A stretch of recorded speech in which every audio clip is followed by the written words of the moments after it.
Bristol kicked off 2015 in winning fashion, ending January top of the championship and progressing through to the semi-finals of the B&I Cup, with 4 wins during the month. January started with a bonus point win against Plymouth Albion at home, when Ryan Jones bagged a brace in front of a record crowd of over 10,000 people.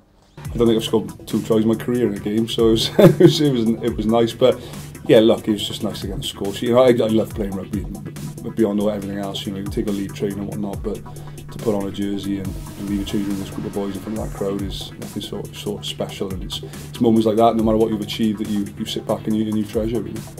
Bristol announced that Ellis Genge will be joining Albion on a dual registration agreement, while it was confirmed that Japan would use the Clifton RFC training base as part of their Rugby World Cup preparations. In a busy month of signings, Italian international Tommaso Benvenuti arrived on an 18-month deal, and he told us he was delighted to join. The boys look really good, friendly. No, the first impression is really good. I'm happy. Bristol's recruitment drive continued as England's Tom Varndell put pen to paper on a deal for a new campaign, and Andy Robinson told the press he was impressed by the prolific winger. Yeah, we're signing for next year, and delighted to have got his services.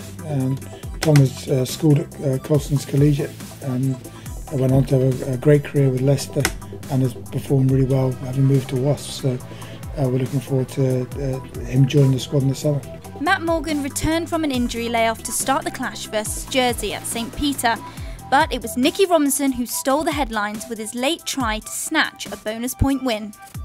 Nick Carpenter joined Nottingham on a dual registration agreement, but featured for Bristol United in a narrow defeat to Harlequins at the Stoop. Despite the result, backs and skills coach Matt Sherratt saw the positives. For 70 minutes, 72 minutes probably, we were the team in the ascendancy. Dominant scrum, dominant driving line out, a massive amount of endeavour, but last 8 minutes they brought some fresh legs on and their quality showed. Ross Rennie announced his retirement from professional rugby after a career that saw the flanker earn 20 caps for Scotland. And, you know, an intelligent young man who was able to articulate very, very well and bring on other players, and those are the sort of characters you're looking for as a coach. So, you know, a lot of endearing qualities really, and he'll be sorely missed. Ben Breeze took part in our The Big Interview series and told us the future is bright for the Bristol Rugby Community Foundation. Yeah, the foundation is growing at an incredible rate with no guaranteed funding, with a club that's operating in the Championship, the very top of the Championship, in a stadium that's in the process of being redeveloped. In one of the most memorable finishes in recent years, Bristol fought back from an 18-point deficit to overcome Yorkshire in 7 crazy minutes at Ashton Gate, with Matthew Morgan kicking the winning conversion. As one hooker arrived in Mark Jones, who confirmed he would join the club in the summer from Sale Sharks, another departed as the long-serving Ross Johnson retired after 6 years with the club due to injury. You know, this is the only place I've ever really played rugby for, like, really professional place anyway. So yeah, it'll always be a special place to me, and I think that this will be the year that we do achieve Premiership status. I think the club's in a very good place now, probably the best place it's been certainly since my time at the club. So fingers crossed the boys will get over the line this year. After weeks of speculation, Gavin Henson's arrival at the club was confirmed. He will join on a 1-year deal in the summer. I'm really pleased that Gavin's going to be joining us. He's a quality rugby player.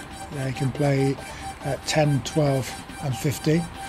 He's got a very good all-round attacking game, and his ability to distribute as a second receiver is important for us in the way that we look at the game being played.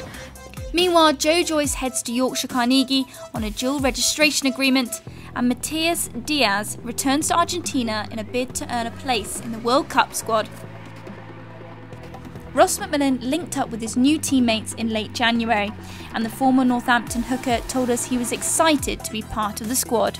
Hopefully I can bring in a little bit of experience and hopefully a few things that could maybe make the difference, but at the same time I want to get stuck in with the boys and learn the Bristol way and see where that takes me.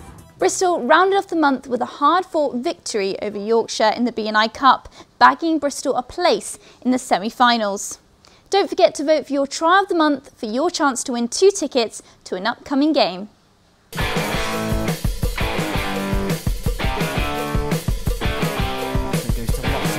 great offload from Moses to Mull. He's got Ollie Robinson inside him, who's going to skate over the line.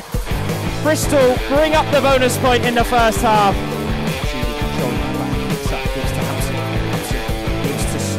Slovic's got short outside him, sells a wonderful dummy. He's going to go all the way underneath the posts. Augie Slovic grabs another try. So this time it comes out. Nicky Robinson curries in. He's going to go over. What a finish to the game. Costa sells a wonderful dummy. Gets running forwards. Gives the ball. Bristol are going to stroll over here. Lemmy for his 50th competitive try for the side. Dives into the corner.